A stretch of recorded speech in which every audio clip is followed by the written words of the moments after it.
would allow for a minimum lot size of 400 meters square, enabling the applicant to subdivide the property into 2 lots. The proposed site plan illustrates that all proposed lots conform with minimum size of the R2 zone.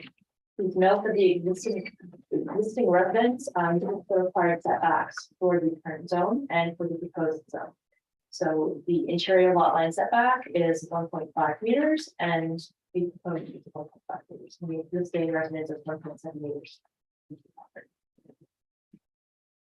The subject property is designated as a medium high density residential in the town's official community plan. The OCP seeks to accommodate diverse housing options of the form of infill and intensification in existing low density neighborhoods and support smaller lots where possible and suitable. The proposed rezoning and subsequent subdivision would comply with the OCP's designation, density requirements, and policies. This lot is also located within the Southeast Meadowlark Plan area, and the Agricultural Land Commission has designated and approved the properties within the 8-lot subdivision along Run Place, which includes 6814 97th Street, for inclusion and urban development. Off-site servicing costs and any additional engineering requirements will be secured through the subdivision process. Development cost charges will be payable at the subdivision stage. So the rationale for our recommendation is that staff is of the opinion that the site is suitable for a smaller lot size. The proposed development is in keeping with the spirit of the OCP, and the new subdivision will contribute to the housing stock demand in the town. So your options today are option 1, that zoning amendment bylaw number 1085.143/2022 be read a 3rd time. Option 2, council determines that consideration of zoning amendment bylaw number 1085.143/2022 should take place at a later date. And option 3, that council defeats the bylaw at 3rd reading. So implications for the community include that the proposed amendment and subsequent subdivision will enable 1 new residential lot and therefore housing stock. And organizational during conversations with the Agricultural Land Commission as part of the referral process for the town's new OCP. ALC staff informed town planning staff, because the property currently lies within the Agricultural Land Reserve, that the property would still be subject to restrictions in the ALC Act.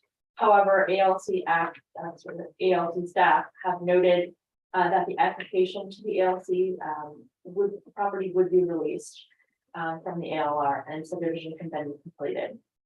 Planning staff are currently working on a draft policy for an agricultural land reserve application for exclusion process, as property owners are no longer able to make the application directly to the ALC. Prior to final approval of the subdivision, this property will need to be removed from the ALR distribution officially. Budget, there are no implications to the budget associated with this report and significant dates. Notice of development sign was posted, and the public hearing date was added on the sign on August 9th. The notification of the public hearing has been mailed and registered owners received their notices as per the town's land use procedure bylaw, and August 11th, and notices were published in the Town Chronicle on August 11th and 18th.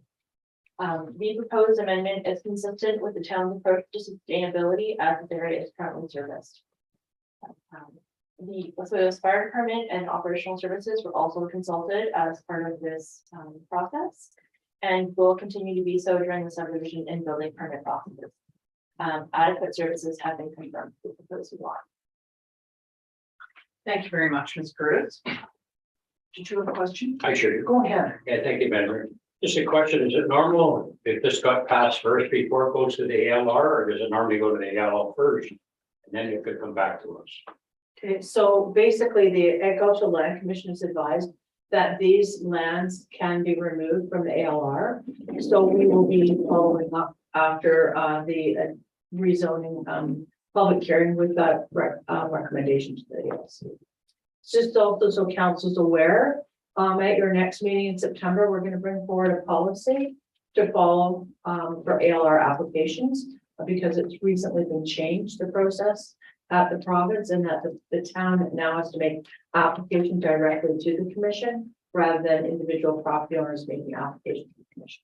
So we're bringing forward a policy on your next meeting to for just to outline the process, which is basically exactly what the commission wants to see. I appreciate that. And just one other question. If this gets passed, will one house be facing Rand Place? Correct. And the other house right now is facing 97? Exactly. And right now, the house on that property conforms to being inside the lines. We got a land said it was kind of too close to the property next door. I can speak to that, and that is correct. The current residence faces onto Highway March Street Right. 97. Yeah. So, the side lot, interior lot line, setback is at 1.5 meters. And, the proposed subdivision plan that they put forward marks that the house is 1.71 meters from the lot line, as it was surveyed. Okay, just one clarification. That's great. Thank you. It does comply. Yeah, okay. Thank you. So the next section is on correspondence received. And we have had 3 pieces of correspondence that have been included in this presentation. One is a note from Jared Law, who owns the property beside at 6806 97th Street. One is a letter from Haley Bourne, who lives on the other side of the property on Wren. And the third one is a letter from Kristen Garner, who lives at 8606 97th Street. So those have been included in our agenda. I'm now going to ask if for presentations, and I'm wondering if the applicant is here and is planning to make a presentation. No, the applicant is not here. Then I will move to the public presentation. And is there anyone from the public who would like to speak to this application? Hey, would you like to come up, please, to the microphone? Well, my question is the letter that I sent in. No, sorry. Oh, could you come up to the microphone, please, and state your name and your address? And sure, you certainly have the opportunity. Go ahead. I'm Haley Bourne and I live at 6 Wren Place. So my question is, the letter that I submitted, would that be, I guess the question is, would council have the opportunity to discuss the merits of the letter submitted? We certainly have all of the correspondence. Mhm. That is part of what we've read, and that will help us make a decision. But really, it's not, we just got that, so you've just sent it in quite recently, yes. So we've read it quickly. Absolutely, it becomes part of this agenda and part of the package, yes. So Do you want to speak about anything that you mentioned in there? Well, I'm just wondering, would it be valuable for me to speak to the letter? And then at the beginning, you said that you would have questions for any public proposal. We do have that opportunity to ask questions, for sure. If you'd like to speak to the letter, please do so. I will do so.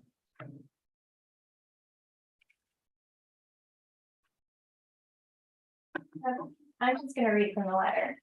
And then I actually asked quite a few questions in the letter, so I was sort of hoping to have some response to that. Whether if it's not today, maybe at some point. Okay. I'm writing in response to the rezone application, Z2204, my property and family home adjoins this property. Therefore, I have a clear interest and concern in regards to the proposal. I realize that the official community plan has designated this area to be rezoned. However, this plan did not take into account that real people, families, and children live in this neighborhood. We, my family and neighbors, love this neighborhood and have put in time, energy, and money to improve our properties and make this a great place to live. And just a sidebar, when you had said the spirit of the OCP, like, what does that mean? Because my perception of it is commercialize my neighborhood and drive out nurses and doctors like me. So that's just sort of my perception of that.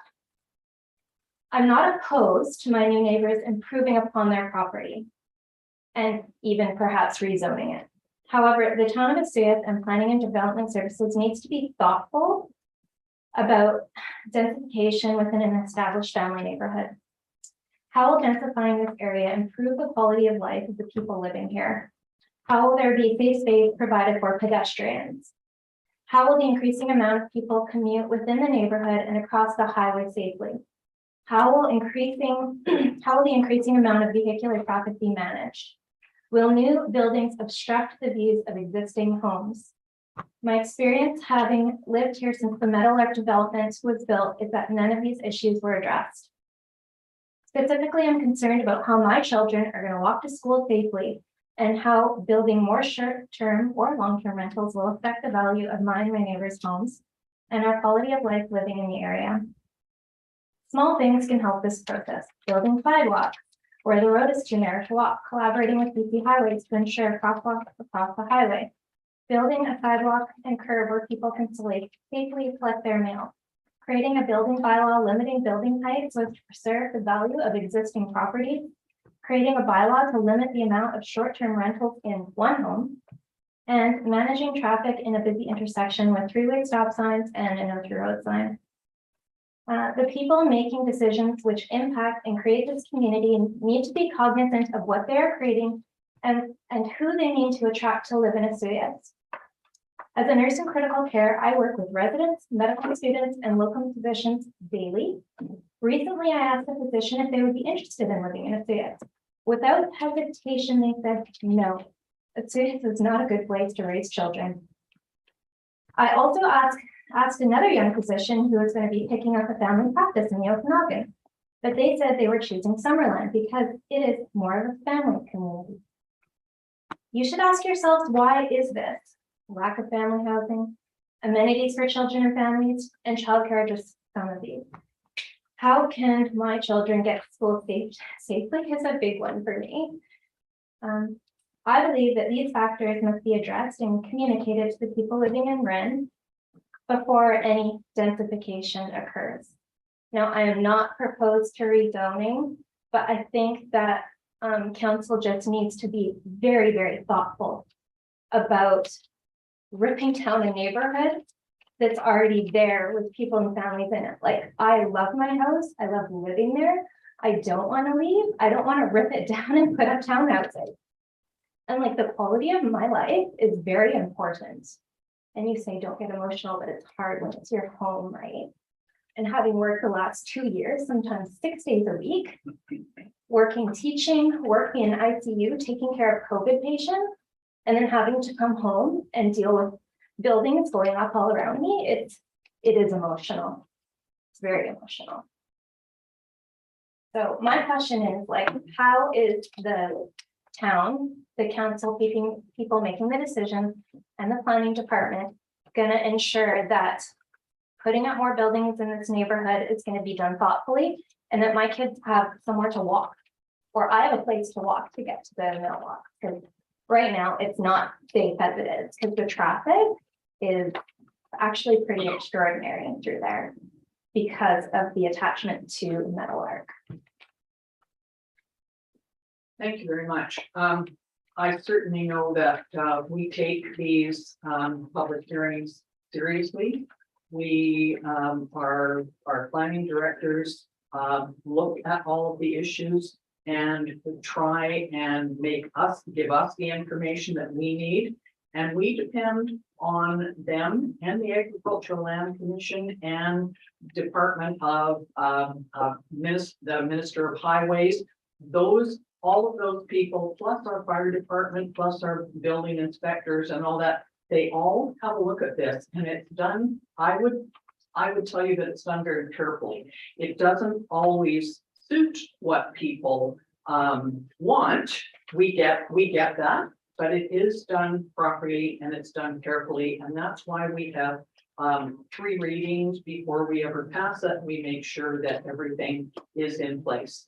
And I'm going to ask Ms. McKay if she has anything to add to any of the questions that Mrs. Bourne has. Well, thank you, Mayor McCormick. Thanks, Haley. It's nice to see you again. I mean, I guess some of your concerns have to do particularly with the sidewalks in the area, and the access to the sidewalks and crossing the highway. I'm not sure if there are any plans straight up to cross the highway at that particular location. I'm not sure if Director Brownstein is aware of any plans that the ministry might have with the connection across there. Typically, it's done at the Four Corners, which would be at 62nd and at 74th. So I do not believe, and I'm not sure Director Brownstein is there and shaking his head. So, yeah, I mean, I can certainly look into it. I'd be more than happy to do so. But I do know they did look at that area as part of the Meadowlark plan, because of course they were referred that. And they continue to speak to the intersection at 74th and then it gets again at 62nd. But we can certainly look into Which is sufficient. Yeah. My assumption. yeah, but as long as there's that sidewalk connection from the existing homes on Ren into the new Ren area, right? Is that correct? Is that Right, more so there's what would be sidewalks helpful? for the people in Meadowlark, but now you want to densify Ren, but there's no infrastructure for that. Right. So that's my concern, like one of my main concerns. I obviously have other concerns, which really, it doesn't matter. It's not gonna stop someone from building right next to me, right? Like, that is what it is. And Pearsons have every right to do that. And I support local people, Right. you know, doing that kind of thing. But anyways, I just wanted to speak to it and really make you think about some of the things that you propose. So yeah, like slamming up buildings and getting more places for people to live isn't, you just have to be really thoughtful about that. Is it actually going to attract what you want? Is it just gonna be another short-term rental? I don't know, like, I just want to preserve the community and I want to have people like me who support this community as a healthcare worker, but also it's not just me, maybe it's physicians, maybe it's teachers, people who are integral to supporting this community. And if we don't have those people, then all the tourists don't matter. That's all I wanted. Go ahead. Question, thanks. You talked about going to the post boxes. Is that 97th or Ren? Did you pick your mail up? It's on the highway and Ren, right So on you the have to walk corner. along Ren, which no sidewalk there. Yeah, and then it's like a dirt area which people can drive in from the highway or from Ren, either way. And you understand that this got passed, it just includes one more home, not like a big development, it won't be a. No, it'll be a couple more homes, One home. but this is an existing issue that I now get to speak to because of this rezoning application. And I'm very glad you showed up. And that's why we hold it, because we want to hear from people who are concerned and we want to make their concerns. So thank you very much. Is there anyone else who would like to speak to this presentation? And or you, yeah. I'm sorry. Yes, there's someone on. Yes. Would you like to invite them to speak, please? Yes. It's Kristen Gardner.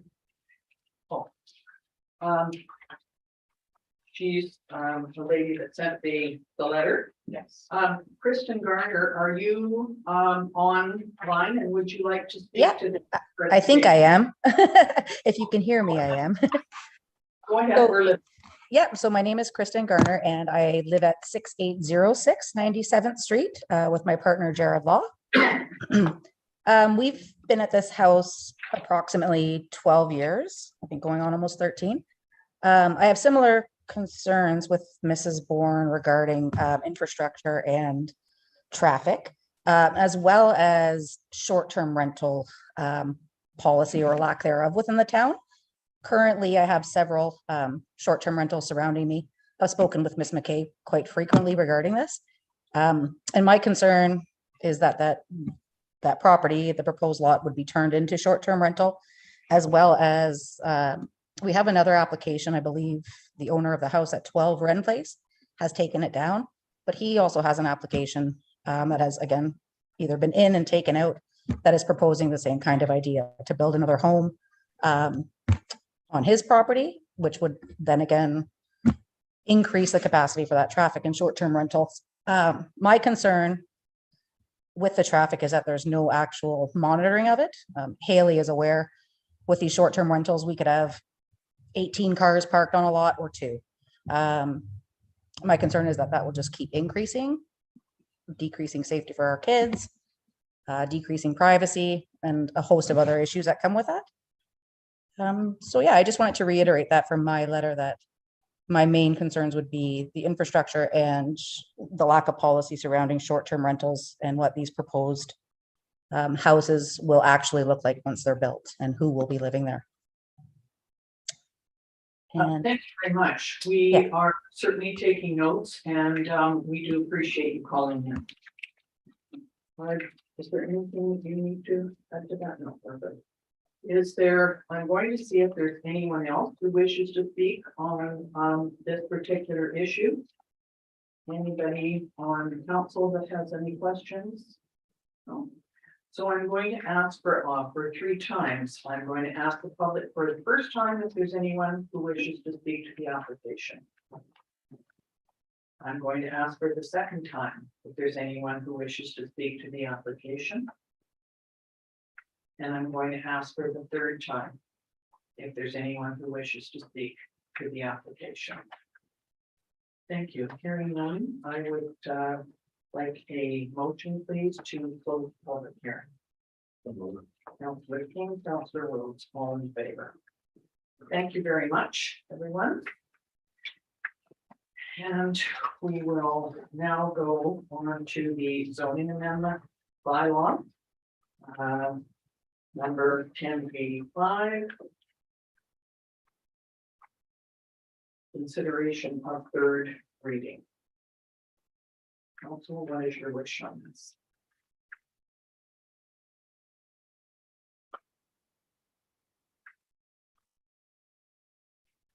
Anyone wanting to make a motion on this? No. Councilor Harvey? Yeah, I'll move third reading. I'm sorry, I didn't hear what you said, Councilor Harvey. I will move third reading. Thank you. Is there a seconder for that?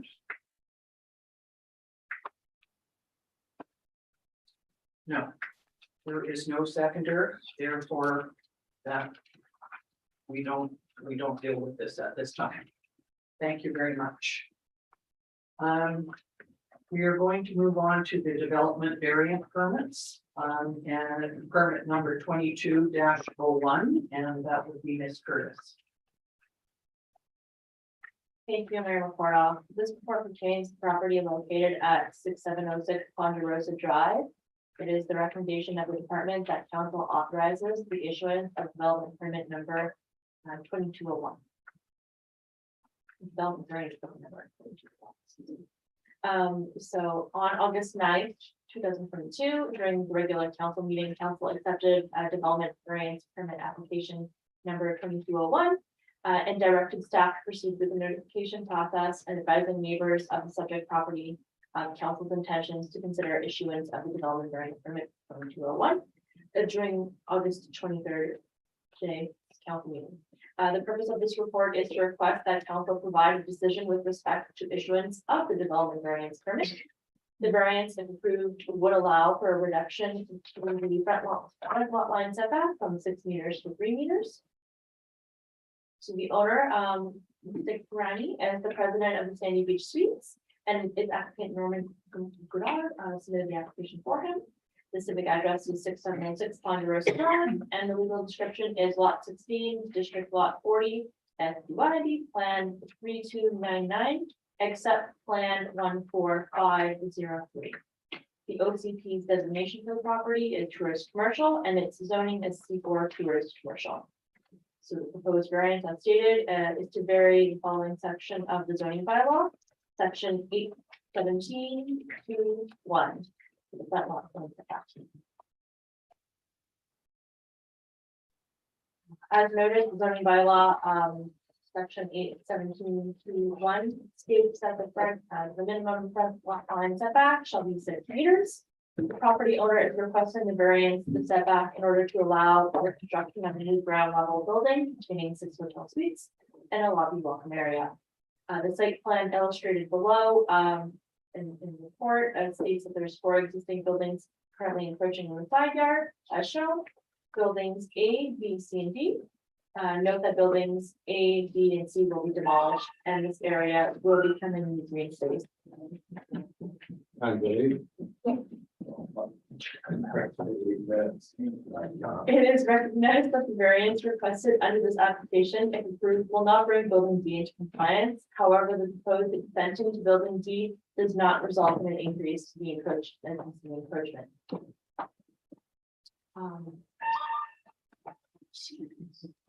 Official community plan bylaw number 1375, 2021. On the side. Mixed use and commercial development permit area. The plans and drawing of the proposed development have been attached to this report for additional information. It's also known as the appendix A now.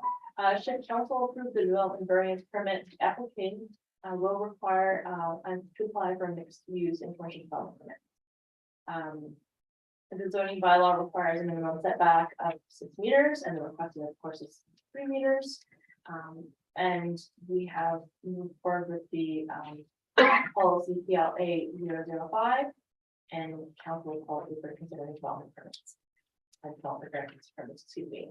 So the viewpoint of neighbors, all written submissions from neighbors will be taken into consideration today and during the council meeting, and no comments were received at the time the report was prepared. So our rationale for the recommendation is that staff support the requested variance subject to input from neighbors. As the proposed improvement in the front lot line setback of the building is less than the existing replacement setbacks. The 3 buildings currently located within setbacks will be demolished as part of the proposed site development, and the proposed extension to building G will not encroach more than what is already there. So your options today are option 1, that council authorizes the issuance of the development variance permit number 2201, or that council denies the application.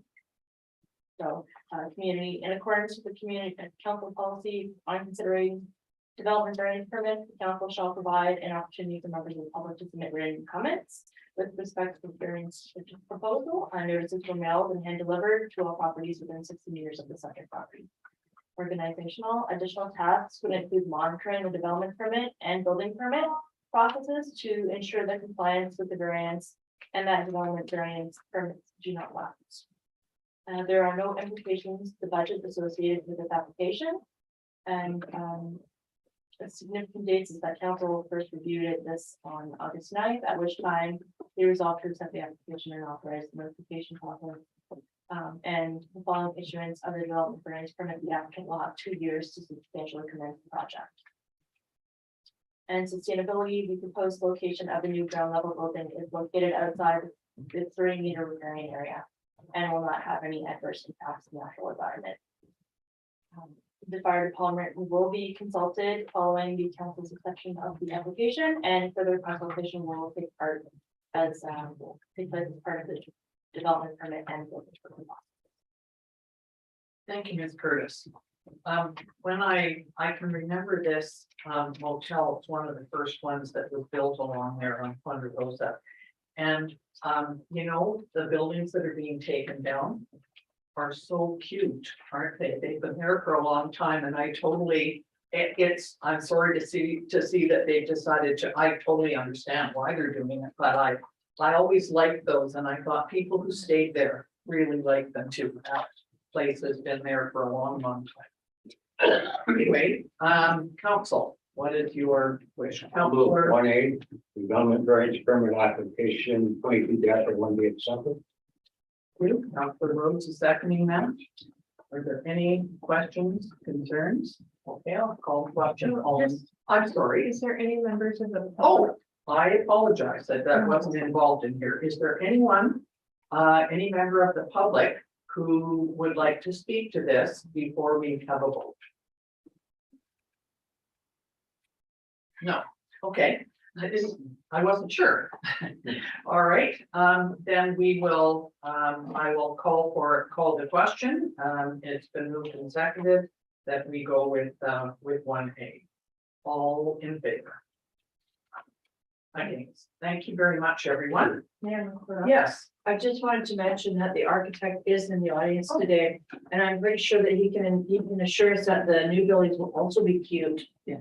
I've I've lived here long enough that I've so appreciated those little cottages that were there. They're really very, very nice, and they sort of fit with what the town has been like for a long time. So I'm sure that the new ones will be very nice. So I didn't realize that you were the architect. So thank you. And I did want to also mention that the fire department has been contacted for initial conversation. They had no problems with the location of the building, but further conversations will take place as part of the development permit process, of course. Perfect. Thank you very much. All right, we will move on to the water matters and We have to pass 1B. So we don't. I'm sorry, is there, I don't think so. There is a 1B. And you issue the permit? Isn't it just say one? It was authorized the issuance of the very, I think that was what you. We passed 1A, but there's a 1B. Do we need to only have one. something different? Okay, The recommendation is have one. He's looking at the August 9th report, since that was part of the attachment. So I think that is attachment. That would be one of the attachments on page 50. Yeah. Oh. Yeah, 54. So yes, I that's don't have that many papers. We only have 31 pages.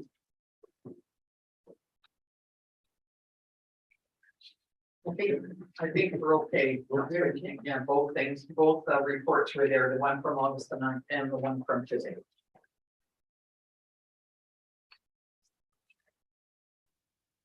Okay, go ahead. Okay.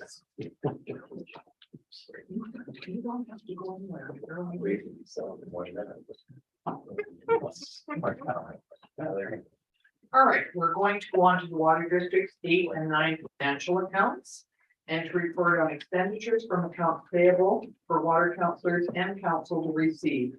And water district cash requirements to August the 23rd are in $67,703.79. We move option 1. Thank you. Is there a seconder? Councillor Bennett. All in favor. Thank you very much. And we will go on to staff reports. And that would be chief clerk, fire and life safety inspection frequency policy. Thank you, Mayor, and through you to rest of council. This will be a first policy 071. For the fire and life safety inspection frequency policy. You and council have the policy as presented, and I'm suggesting that you move the policy for adoption.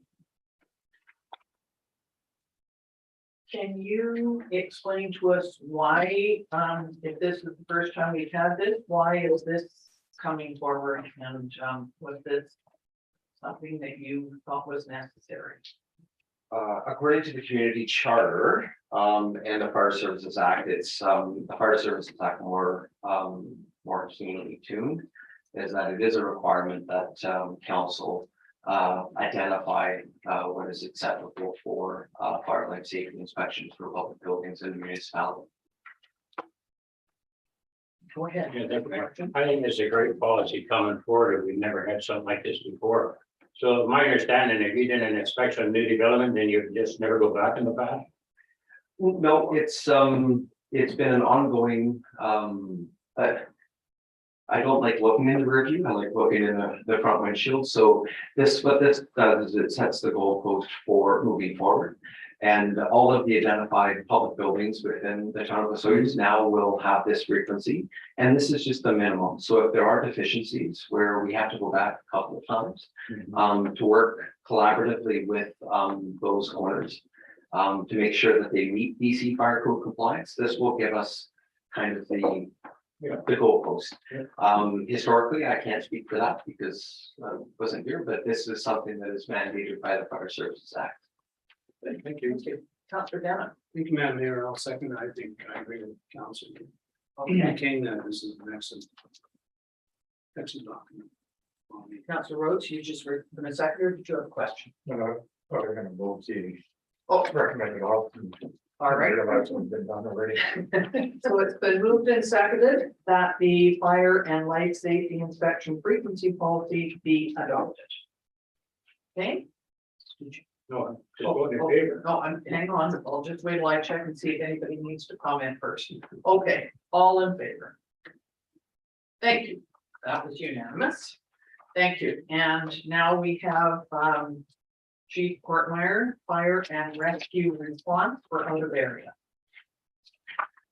Thank you, Mayor. Through you to the rest of council, this is our second policy, policy 072. What this does is it, again, sets a bit of a goalpost for when we can take our apparatus and personnel outside of the areas. Right now, we are mandated to some contractual areas, but also we are doing things like mutual aid assist, which we've just recently done with the wildfires and previous. Also, motor vehicle extrication services that we do within our road rescue boundaries. There is also a chance or an opportunity where we can access provincial or federal lands on behalf of the province through BC wildfire. Under the agreement of them issuing us a permit number. So basically it's a K number. What this does in the past is it streamlines when we can take apparatus and personnel outside of our area. First and foremost, it gives us the latitude of not trying to track down either elected officials, CAO, in those times where seconds or minutes count. There is still the option for any extended periods of time that at least the CAO reviews are 48 hours outside of the town of Osoyoos.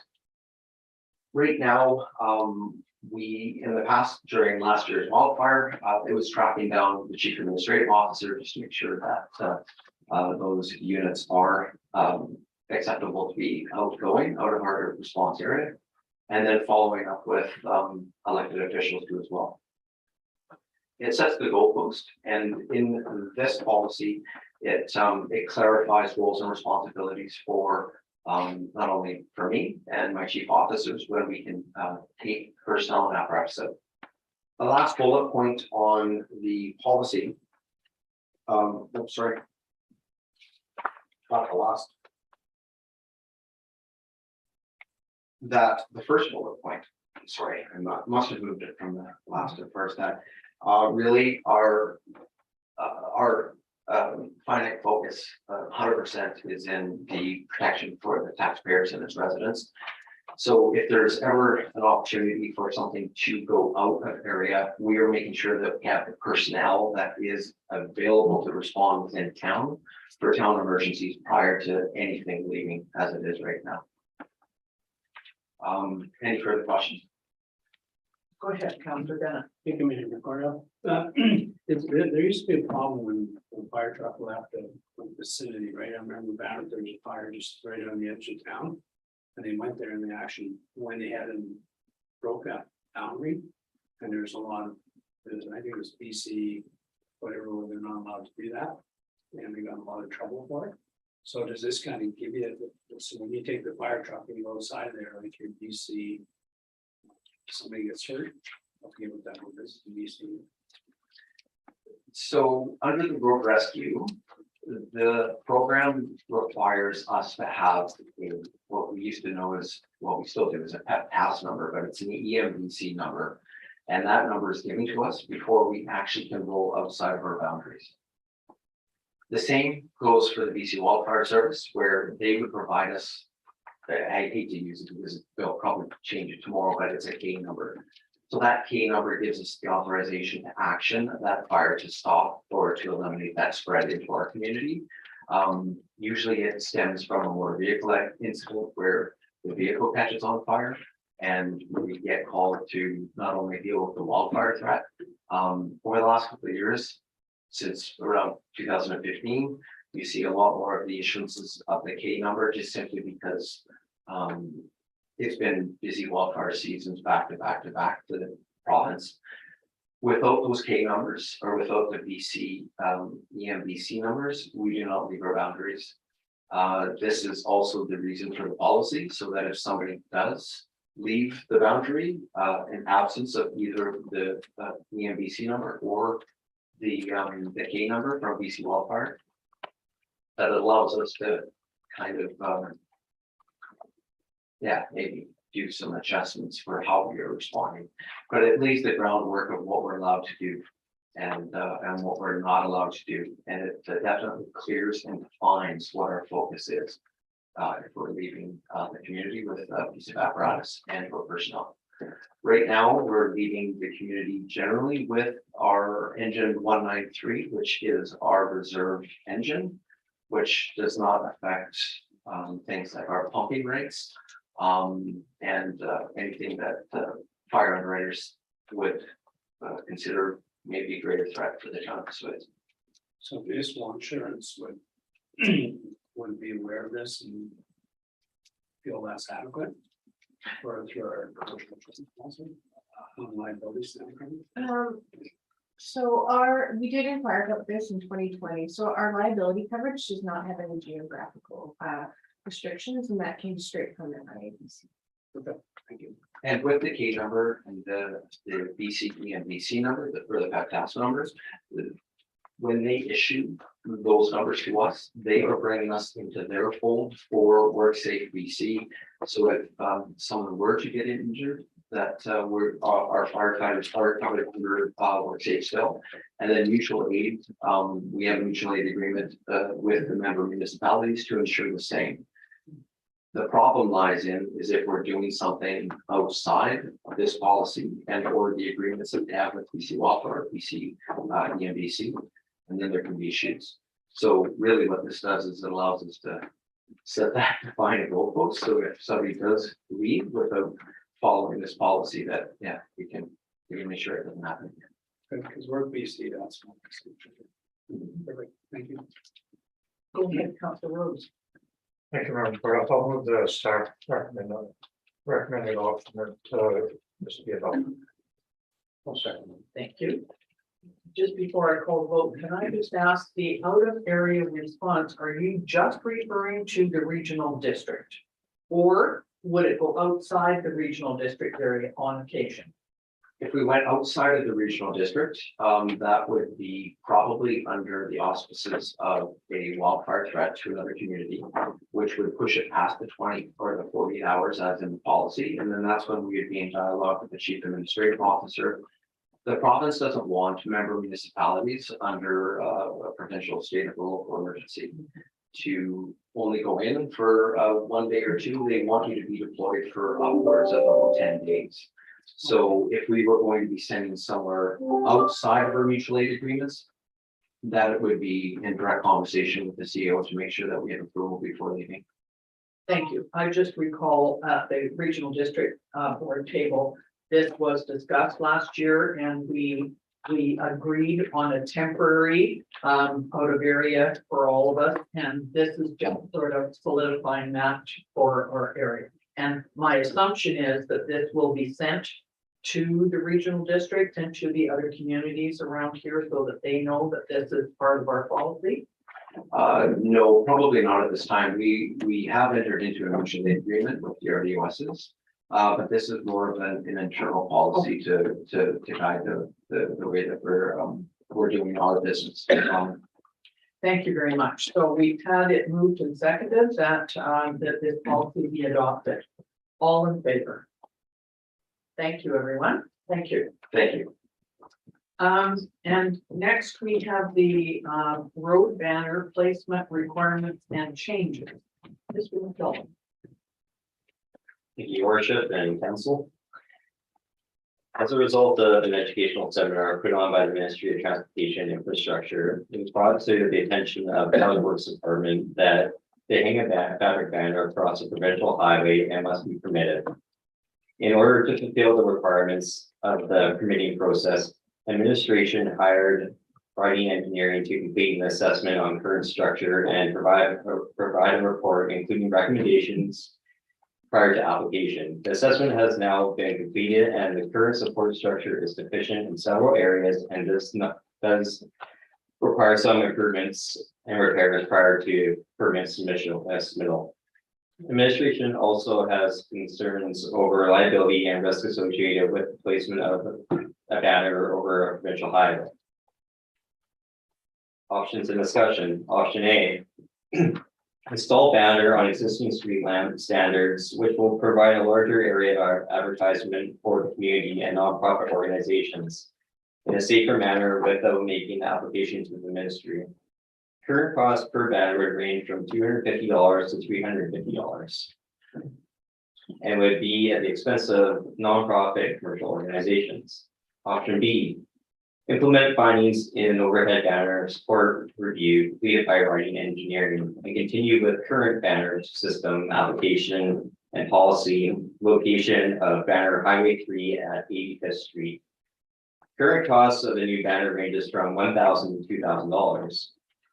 Option C. Look at digital signage, which would include engineering, electrical requirement, location review, and installation. Estimated cost would be $30,000 per display. Option D, look at a potential location to hang current banner that won't require ministry approval, be less of a risk to motorists being off the highway. An engineering report would be required along with construction and placement of new poles, estimated cost of $60,000. Recommendation that I'm putting forth is that the town of Osoyoos halt any future requests for banner placement across Highway 3 at 85th Street to prevent potential liability associated with the current system and look at options to advertise for nonprofit organizations and commercial advertising. And that steps be taken to develop a pole banner program and update our current banner policy to reflect the installation of pole banners instead of the main banner across the provincial highway at 85th Street. Thank you. This is quite a very complex report, and I certainly appreciate it, and I appreciate all of the pictures that show the concerns that we have. If we were to repair on 85th Street and the highway, repair the poles and get that set so that we could put banners across, is that a cost that the town would bear? Or my concern is that if you have nonprofit organizations being asked to do that, they don't have usually a very much money. They have to be very careful because for instance, the Festival Society has 3 banners right now, and I know they're probably not up to code, but they were $1,000 each. So that's pretty expensive to do. And my concern is the ones that on the poles, the lamp poles, you'd probably need 10 to 15 to make any kind of a difference. And so that's $250, $350 each. And one of the things that I can remember, the economic development put up banners on there on the poles some years ago, maybe 15 or 20, and they do not last long because of the sun and our climate. So you can pay that and things, it's like the flags that we fly. They don't last a long time either. So I just have a concern about that, and I totally appreciate your report and the detail that it's gone into. I just want to know, first of all, would the town do the repairs to the structures on either side of 85th and Main Street? So depending on the council's decision, as far as that option goes, the repairs would be at the cost of Public Works to do the repairs for the banner structure. But that's just for the structure itself. It doesn't speak to actual banners and the liability associated with banners ripping and potentially falling onto the highway and so on and so forth. But for the repairs to be completed within the report providing engineering, the town would bear the cost of that. Thank you. Councillor Rhodes. Thank you, Madam Clerk. Boy, as long as I can remember, there's been banners up there. It's been an historical thing. It's been decades, and I always thought it was a very valuable way to promote events in our community and that kind of thing. And I'd like to ask a question. I fully admit I don't know who to ask. I want to ask a CAO, but I already know that he's a little bit of a he's got a lot to learn about the RMI funding. I'm wondering if this would be an eligible project for that. Sorry, I know you don't know, but Your worship, Council Rhodes, I'm getting the name shade from, Rick. Yeah. Sure.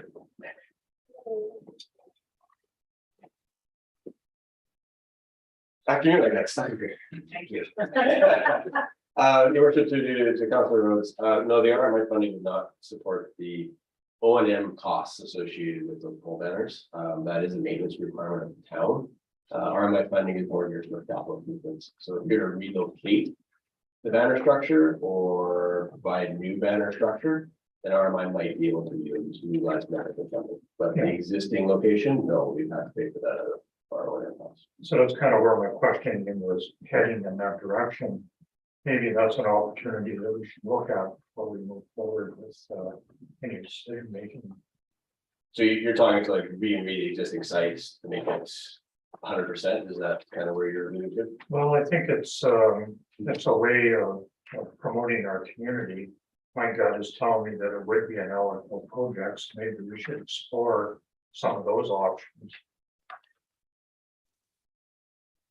Is it possible to ask Ms. McKay, would you know anything, because you just did the report, so I'm wondering if you have any, suggestions. Thank you, Mayor McCarthy. I basically concur with my fellow director that if it was a new project and there were new infrastructure, like the full, what do you call them, pole supports, the support poles, banner support poles, then yes, I believe it would qualify, but it does raise a good point about the fact that ongoing maintenance would not be.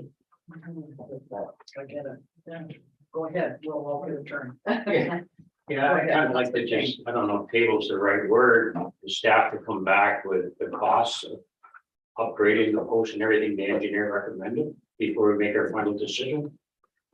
Yeah, that falls in line with the recommendation that's currently being proposed, is just to give us some time. Yeah, that's what I like. Yeah. That's what I propose. Okay. Is that a motion? No, that's your current That's recommendation. one of the recommendations, is that, yeah, that is up there at the. Let me ask anybody else who wants to speak first. Go ahead, Councilor Ben. Thank you. Jared, just a question. The banners, like when I see like Oliver, Kermias, Grand Forest, and all the banners across the highway, they have the same liability issue all over the place, and they're up there.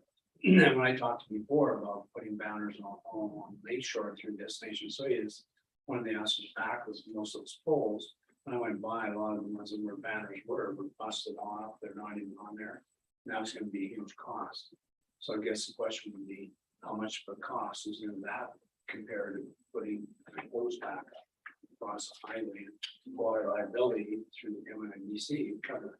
So that's So that's a good question, Councilor Bennett, something we can definitely look into as part of the, I guess, next step to deal with the banner issue. So is that included in the recommendation? It might be your question, that they take the steps be taken to develop a pole banner program and update our current to reflect the installation instead of the main banner. Well, yep. Certainly, yeah, there's a lot more to I'm looking it. at number B, I guess that's.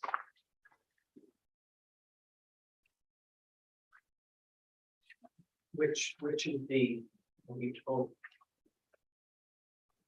implement findings of the overhead banner support. Is that which one? Option B? I guess Is that what you want?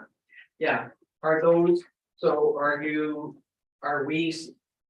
In what you've got in the recommendation, does that include specific options, A, B, C, or D, or does it include sort of looking at all of them?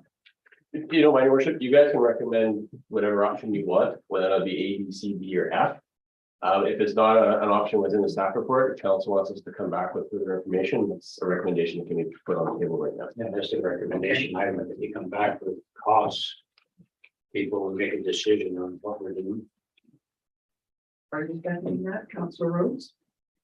Go ahead, please. Thanks, Madam Clerk. Just for clarity, the current program that we have in place right now is being discontinued immediately, is that the process that we're going to go through? Correct, Yeah. based on the findings in the report and further repairs required in order to even put an application forward. The repairs would have to be done and approved by an engineer prior to even application to go through to the ministry. So yeah, we could be tabling that at this time for liability purposes at this time. Exactly. But in fact, there have been no banners put up for over a year on Correct. Main Street, so we haven't had anything there for a while. Sure. Okay, did anyone else have any questions? So did you get the motion, Mrs. Hilton? Yes, I thought, yeah, Could you read it I'm out to us? just please? working on it. Okay, thank you.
That staff be directed to come back with costs associated with improvements associated with the findings from Writings Engineering that will allow the town to continue utilizing the current location of Highway 3 and 85th Street for banner displays.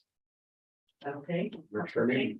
Councillor Bennett or Councillor Rhodes? I just wonder if we should add in there versus putting flag, using the poles, because that comes back too high. We have to go back to the pole thing, which they're suggesting different flags in this pole. What's the cost to be able to do what Jared said? To repair all those poles. We already have flags up on board. Yeah, there's lots of the bridge all the way down. So I think I mentioned that they all need repair. That's a pretty big cost. So if we can do option one, we look at having the cost for option two. Are you okay with that? Sounds fine to me that we look at all options before we vote. You know, you want to, Well, I think want to we're vote on talking this two one different, first? I think we're talking two different things personally. And keep this separate, and then you could take another motion to look at what the cost would be to put up more hardware on more posts down Highway 3. Is what you're ready to propose. All right, let's vote on this first and then you can make a different motion. Okay. All right, so the motion that Mrs. Hilton just read, that's what we're voting on. All in favor? Thank you. Now, did you want to add another motion or just you got the idea? We'd like to look at all options because I think it's important to us as a community and as a resource municipality to advertise things any way that we can. Okay, thank you very much. Can I stop? Did you want another motion for them to look into that? They don't have to, but were you making the motion? No, he said He said he didn't want to. But I can make a motion. You can, if you like. Go ahead. Well, no, it's, you'll just do it. I need a motion for it. It's not a hurry, you get busy, you go sideways. I can make note it as an action. Okay. Okay. Thank you. All right, we're going to move on to the resort municipal development strategy. Ms. McKay. Thank you, Mayor McCordock, and through the chair to fellow council members. Of course, the recommendation before council today is that council just accepts the attached Town of Osoyoos Resort Development Strategy for the 2022-23 through to the 24-25 terms as information to just guide resort development initiative projects. And of course, we were very pleased to hear very late in the spring that the province was going to continue the program because we were very unsure until late in the spring. So to that end, as a designated resort municipality, we have developed amenities and implemented activities with the Resort Municipality Initiative funds, which have improved the visitor experience for tourists and also for our community members, of course. Discussions in respect to the current RMI projects and possible future projects have been discussed with Destination Osoyoos board members, Town of Osoyoos management team, local resort owners and operators, business owners, and town council members. Following which, of course, this draft strategy was prepared for you. Now, if accepted by council, this strategy would be forwarded to the Ministry of Tourism, Arts and Culture and Sports. And then once the ministry receives the strategy, the resort municipality funding would be received by the town. So a little bit of a backgrounder for you. A stakeholder workshop was held on May 17th with members of the town's management team, members of the board of directors from Destination Osoyoos, and also in attendance was represented from the Osoyoos Indian Band. We followed that up with an additional stakeholder workshop on June 22nd, 2022. And attendees, of course, included representatives from DO board members, Osoyoos Music in the Park, Osoyoos Farmers Market, the Osoyoos Museum Society, Spirit Ridge Resort, Osoyoos Town Council, and Town of Osoyoos management team. Now, I want to just note that it is important that we don't lose sight of the fact that there was extended discussions at each of these meetings with respect to the use of RMI funds for housing projects. And unfortunately, the program is such that we're still not permitted to use the funding for housing projects at this time. So I want to make sure that we're all on the same page and that we don't forget that we did have extensive conversations about that. During the workshop, Tom did receive input on how to allocate the RMI funds for the 22-23 through to 24-25 strategy. And members of the group determined that basically continuing with the existing project list with the addition of 2 new projects would be in best interest of the community at this time.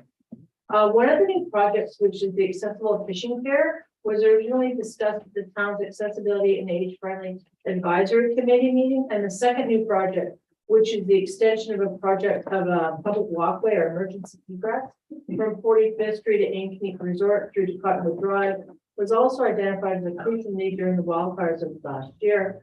And also as a public amenity to connect the Osoyoos Indian Band lands and the commercial operations there to Osoyoos. And you'll also recall we had this conversation during the rezoning of subject property where we acquired additional lands to make this come to fruition. A community survey was conducted as part of the preparation of the economic impact and value of tourism research document, of course, which was prepared by the Rose for Destination Osoyoos. You recall that was done at the economic impact report that they presented to us. Kelly Glazer presented that to us. And then information received through that survey was also used to support the projects and direction for the town's new RMI strategy.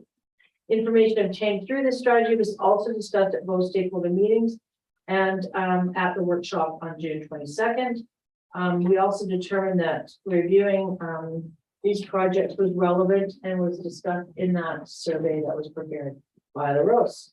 The town's RMI objectives continue to be as follows: to develop visitor amenities that promote world-class visitor experiences and complement and enrich the residents' quality of life, creating a memorable visitor experience through programs and services that promote community values, showcase our unique environmental landscapes, and reflect the culture of the region, and also implementing sustainability projects that minimize tourism impacts and increase awareness of sustainable practices.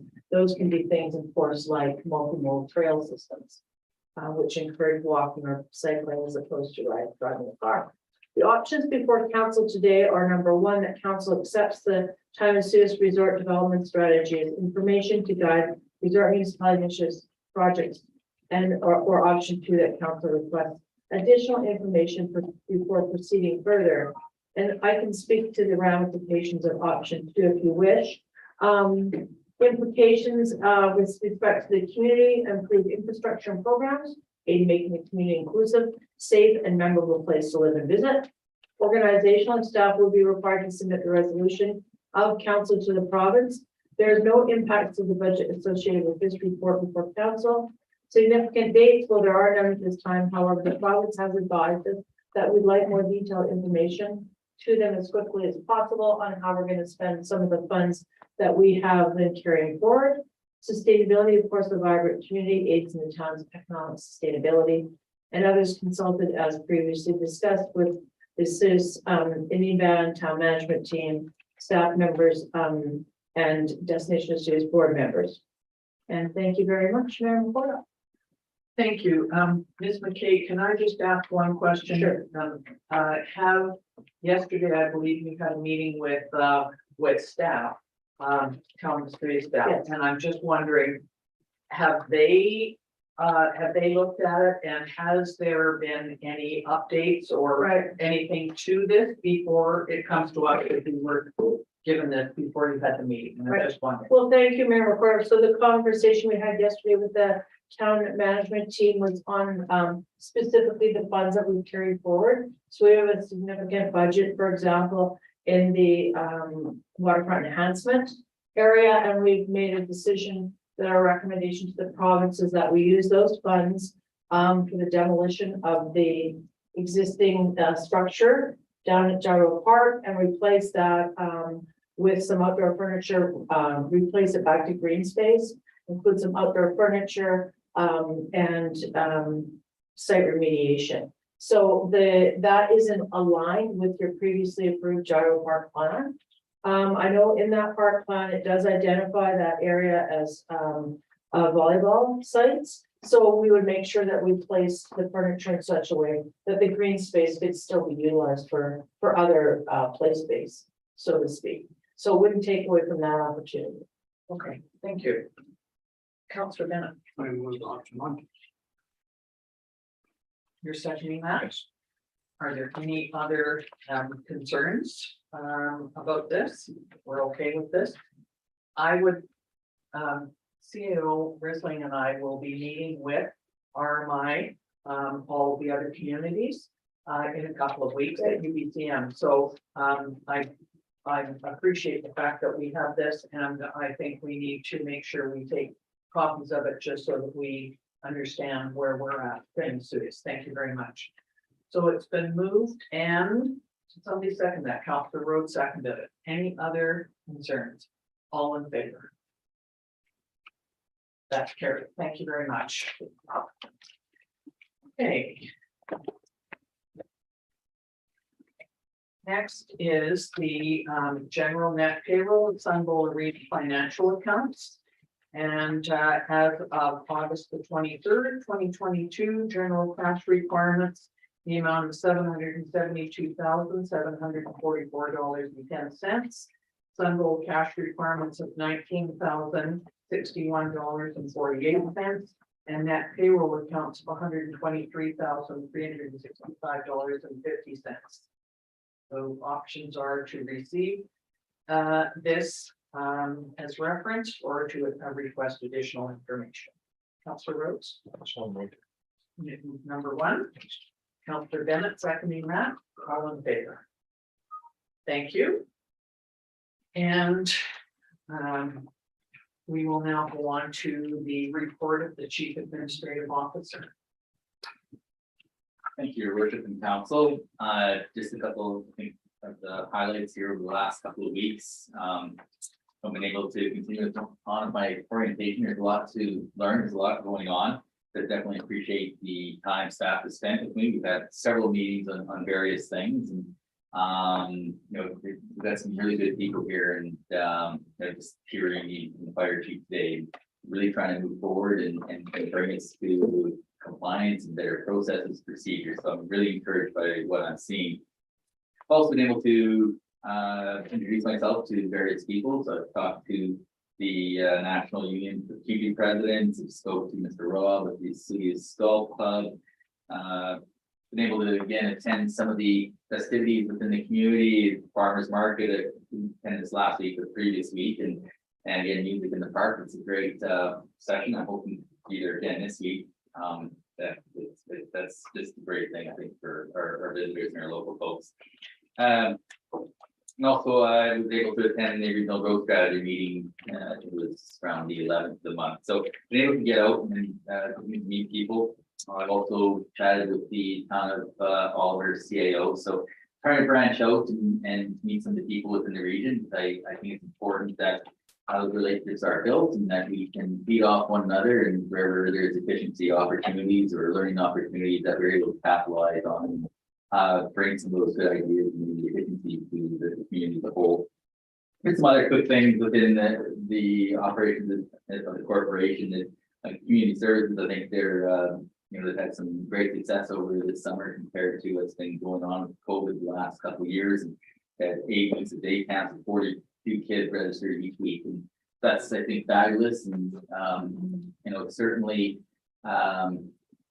yes, been struggling with actually hiring staff, and so our programming has been limited, but definitely what's there is you're seeing a huge uptake. So again, we better maybe look at some things next year to try to promote additional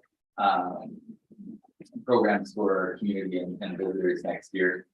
And I think one of the other positives out there, we know how important our ratepayers are and our customers out there. And we're looking at some citizen self-service programs, and I'm big on actually providing as much information as possible on the web.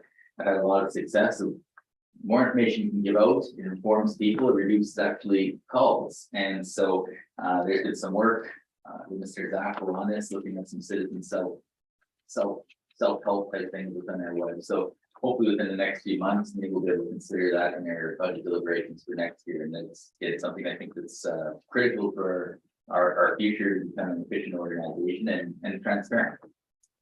Some other things going on is there's in our fire department, we have one of our firefighters, Blake Laura, received their NFPA firefighter 1 and 2 certification through Vera.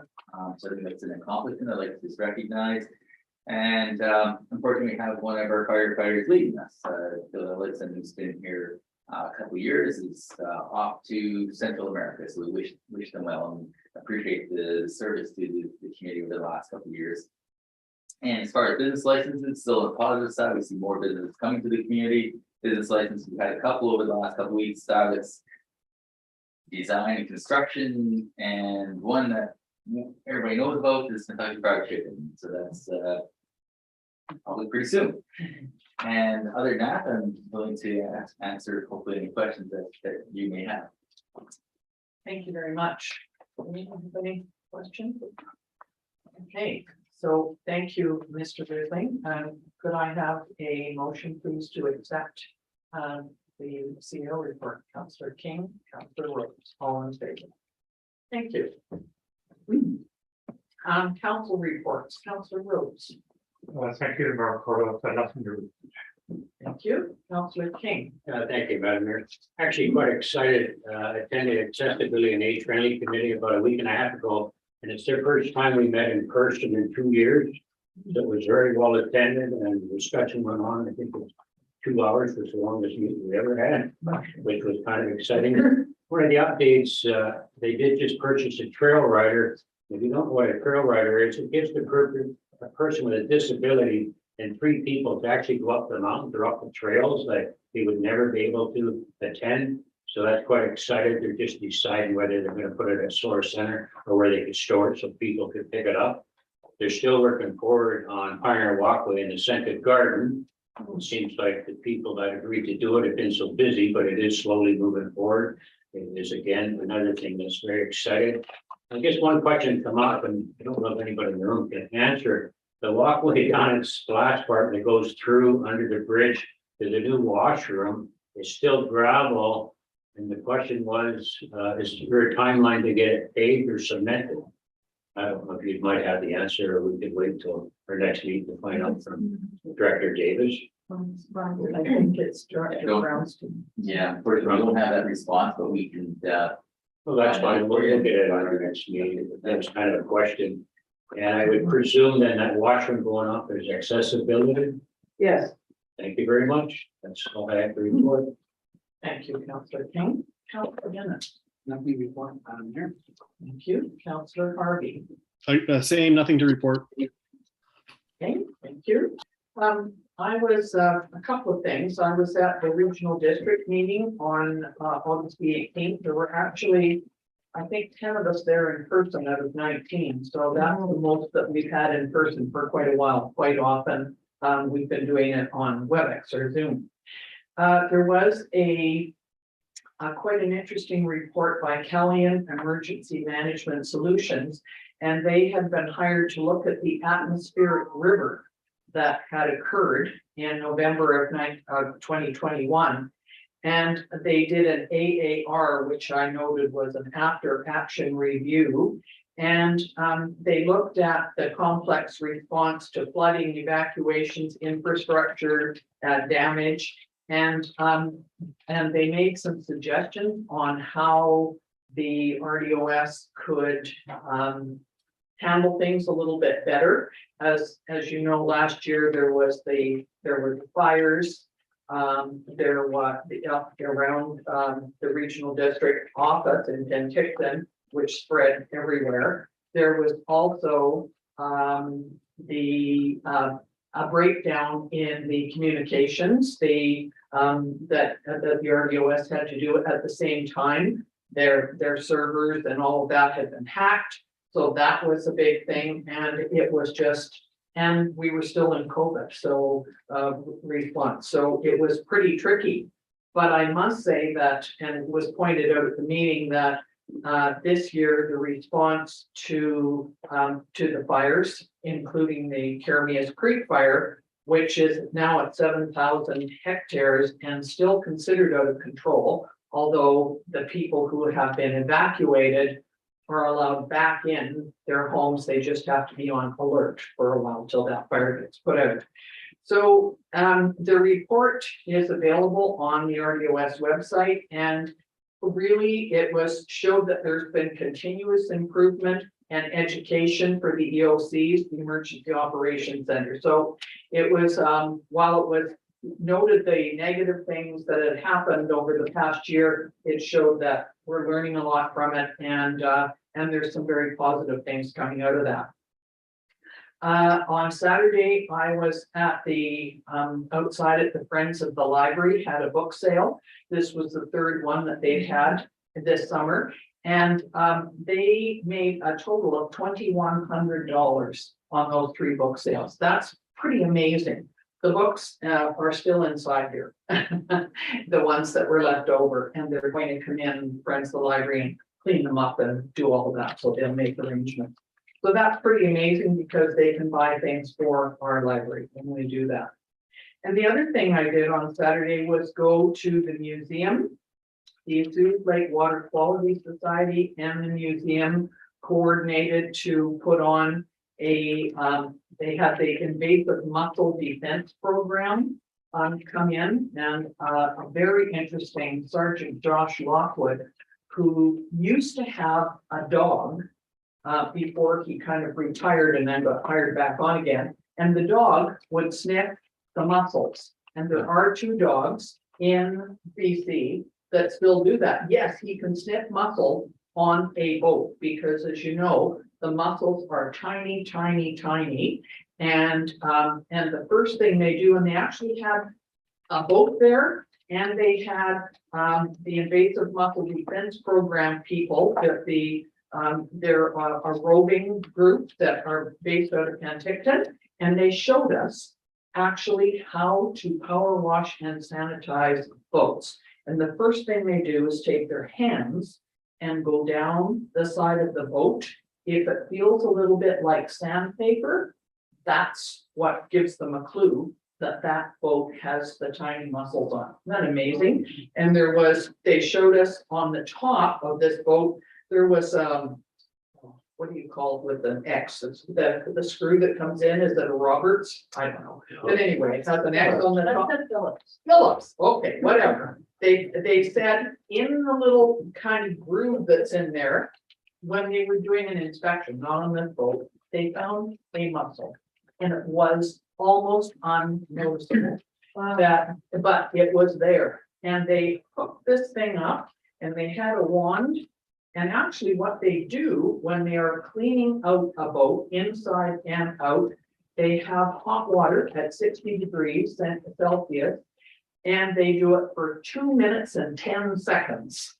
And that's the magic thing, and that will kill the mussels. Oh, wow. And it was fascinating. So this boat that they used on Saturday had belonged to a couple from Naramata, and they had been fishing in our lake, and they came out of the lake, and I was standing talking to Birgit Arnstein, and I said, well, there's a boat. And she literally flagged them down and said, would you mind bringing your boat around behind, and we'd like to show you how to wash this. Of course, it didn't have mussels in it because we don't have mussels in BC or Alberta or Washington. So we're trying to prevent them. It was fascinating. And Josh Lockwood, who doesn't have the dog anymore, but somebody else has it, showed a presentation, and he's an amazing, interesting character, and made it really, it was well worth it. And I'm sorry that there weren't more people there, but anyway, I told him that we might have to bring him back for the Swedish Lake Water Science Forum, because he would be very entertaining and very knowledgeable about how we try and keep these little devils out of our waterways. Anyway, that's those are some of the things that I was doing last week, and we still have the hot weather, so I'm glad we still have our cooling stations in operation, because while it cools off a little bit more at night, it certainly still gets hot during the day, doesn't it? So I'm going to move on, and I need a motion, please, that I'm sorry. I can provide an update to the question. Oh, sure. So, your worship, Councillor King, yeah, that's some good news, and yes, that is planned to be paid. So the sidewalk in Blackheart is planned to be paid, but I don't have a date for you. Okay, when you say paid, are you talking blacktop or cement? Yeah, that was the question. Yeah. It's blacktop. There was quite a concern. Yeah. About, because blacktop and cement have, when you walk on it, there's quite a difference in how quickly you burn your feet. You know, there's a major cost. And look, Yeah, it was just a wish. yeah. Thank you. It was mentioned by the committee that Yes. Councillor King. But they all know about, our staff do know about that, Yeah, so for sure. they looked at it. Okay, so pursuant to section 91 of the community charter, council meeting be closed to the public as the subject matter relates to or is one of more of the following. Section 91C, the matter relates to labor relations or other employee relations. Section 91J, information that is prohibited, or information that if were presented in a document would be prohibited from disclosure under section 21 of the Freedom of Information and Protection of Privacy Act. So can I have a motion? Councillor Rhodes, Councillor King, all in favor? Thank you very much. We'll move into the in-camera section. Councillor Hartley, if you can call back, that would be appreciated.